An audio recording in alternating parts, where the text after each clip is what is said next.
आदित्य एक साधारण सा लड़का था। वो साधारण से ही वस्त्र पहनता था, पर वो एक कुशल चित्रकार था। वो बहुत सुंदर पेंटिंग बनाया करता था, लेकिन उसके अंदर एक बुरी आदत थी। वो अक्सर अपने विचारों को लेकर दूसरों से बहस करता था। उसकी ये आदत उसके गुरु को बिल्कुल पसंद नहीं थी। इसीलिए एक दिन उसके गुरु ने उसे एक प्रसिद्ध बौद्धिक साधु के पास ले जाने का निश्चय किया। साधु ने आदित्य से पूछा कि वो क्या करता है।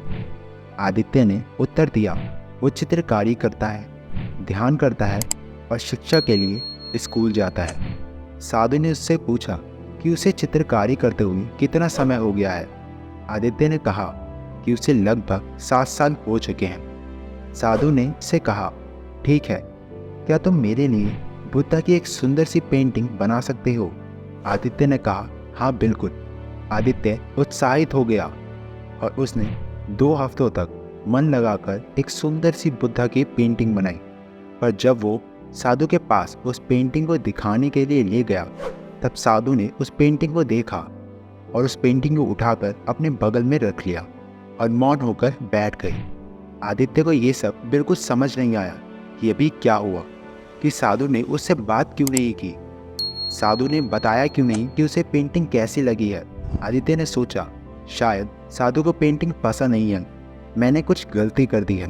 इसलिए उसने फिर से एक पेंटिंग बनाने का निश्चय किया। उसने 1 महीने तक मेहनत से बुद्धा की एक और पेंटिंग बनाई और इस बार जब वह साधु को दिखाने ले गया, तब फिर से साधु ने वही किया। पेंटिंग देखी और उठाकर अपने बगल में रख लिया और मौन होकर बैठ गए। पर आदित्य इस बार सोच में पड़ गया। उसे समझ में नहीं आया कि वो क्या रहा है। ये सारी बात उसने अपने गुरु को बताई। गुरु का जवाब भी आदित्य को ठीक नहीं लगा। उसने और भी कई लोगों से इस बारे में चर्चा की, पर किसी ने उसे ठोस जवाब नहीं दिया। तब आदित्य ने सोचा कि शायद मैं कुछ गलत कर रहा हूँ, लेकिन उसे समझ नहीं आ रहा था कि वो क्या गलत कर रहा है। उसने बहुत लोगों से इस बारे में पूछ लिया था, पर किसी ने भी उसे ठीक जवाब नहीं दिया। अंत में आदित्य ने बहस करना छोड़ दिया और खुद सोचने लगा कि आखिर हो क्या रहा है। उसने सोचा कि साधु ने दोनों बार उसकी पेंटिंग देखी, पर कुछ कहा क्यों नहीं। सोचते सोचते उसके मन में विचार आया कि कहीं साधु उसे कुछ और तो सिखाना नहीं चाहता। कुछ देर में उसे यह बात समझ आ गई कि साधु उसे कागज पर बुद्धा बनाने के लिए नहीं, बल्कि अपने अंदर छुपे बुद्धा को बाहर लाने के लिए कह रहे हैं। उसने खुद से पूछा कि मैं क्या करूं बुद्धा बनने के लिए, मैं कौन हूं और मुझे क्या पाना है। धीरे धीरे उसके विचार तेज होते गए। कुछ समय बाद वो ध्यान की मुद्रा में बैठ गया और शांति से अपने विचारों पर विचार करने लगा। कुछ समय बाद जब आदित्य को होश आया, तो उसे समझ आया कि असली ज्ञान अंदर की शांति पाना है। वो साधु के पास गया और शांत होकर बैठ गया। साधु ने आदित्य के चेहरे पर शांति और संतोष देखा और मुस्कुराकर उसका अभिवादन किया।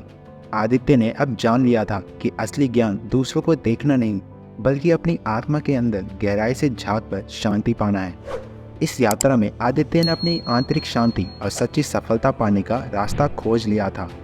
बुद्धा कहते हैं, जो अपने अंदर झांकता है, विचारों को बहते हुए देखता है, विचारों को अपने अंदर आने नहीं देता, वही स्वयं को जानकर मन की गहरी शांति को पा सकता है।